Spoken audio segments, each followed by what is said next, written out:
Good afternoon, respected teachers, distinguished guests, proud parents, and my fellow graduates. My name is Sadhika Kapoor, and it is an honor to stand before you today. Sitting here in our graduation gowns, I think many of us are realizing that today is a deeply confusing day. We feel nostalgic for the memories that we have created together, excited to step into the real world, and at the same time, a little afraid. Because once this graduation ceremony ends today, nobody in this room will ever be a high school student again.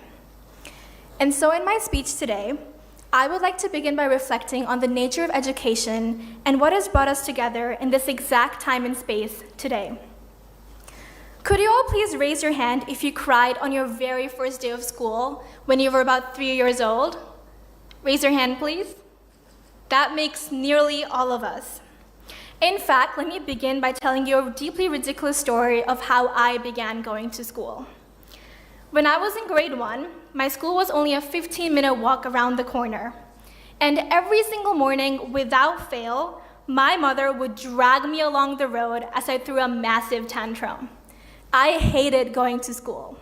It was a scary place. Every day, as a tiny human being, you were sent away from home for 8 hours a day in a giant building with teachers, tests, homework, canteen food, and tight uniforms.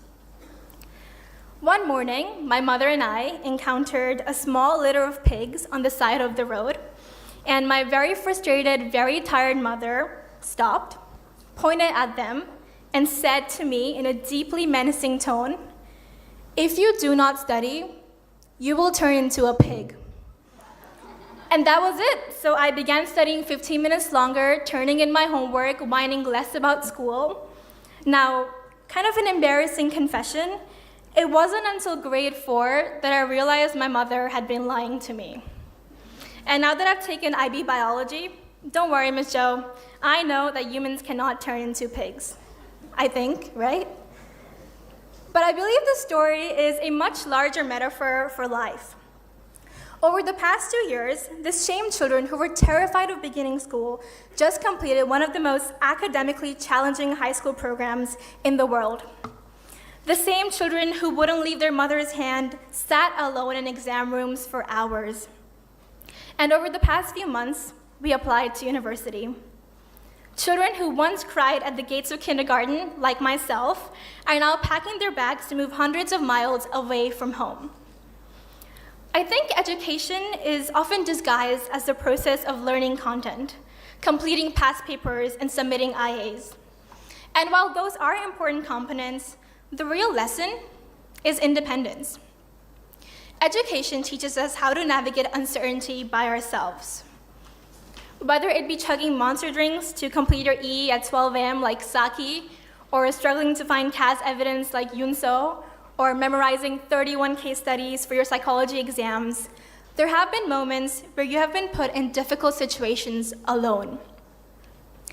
And perhaps the most ironic thing is that learning to be independent is often made possible by the people around us.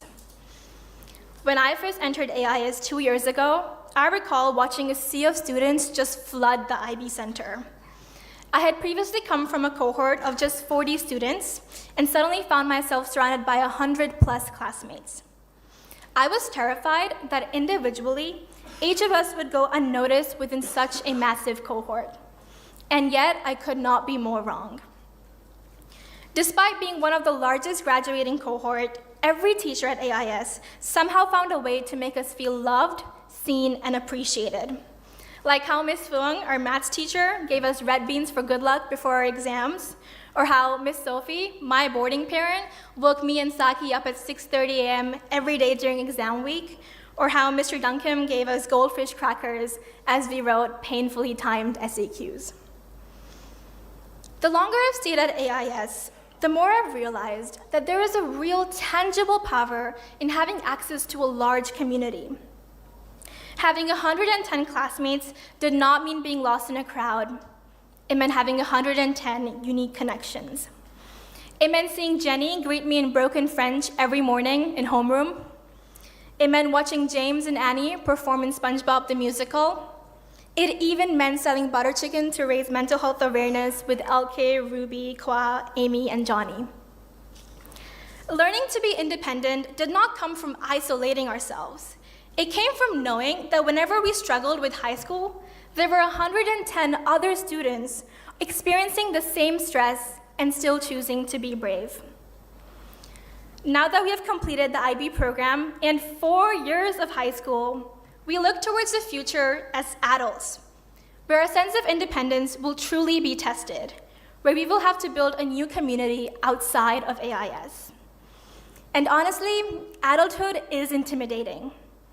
I don't understand why everyone keeps complaining about the job market or why adults have strong opinions about air fryers. I don't know what mutual funds are or how to fill my taxes. I do not even know what I can and cannot put in a microwave. But maybe adulthood is just like our first day of school. At first, we cry, cling to our parents, and feel terrified of the unknown. And then one day, 18 years later, we look back and wonder how we did it so well. And while I could end this speech on some motivational quote, I think there is something far more important that all of us have not done yet. Our parents and teachers graduated years ago, and yet they chose to relive the stresses, challenges, and uncertainties of school all over again while supporting us in our IB journey.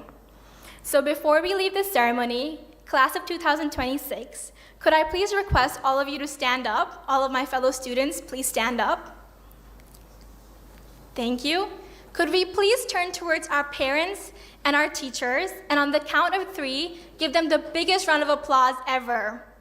3, let's go. 1, 2, 3.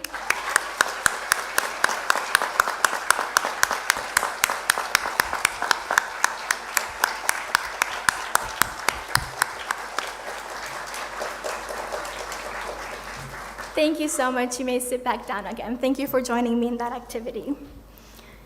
Finally, before I end my speech, I would also like to recognize a special group of classmates who deserve far more appreciation. Please join me in thanking the class of 2026 organizing committee. These incredible individuals have put so much time and energy in organizing end-of-year activities and our senior jackets, all while balancing their IB exams.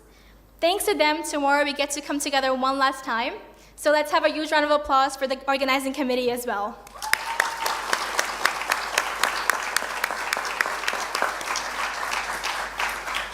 And with that, it's been a pleasure speaking to you. Thank you, and see you at the graduation dinner tomorrow.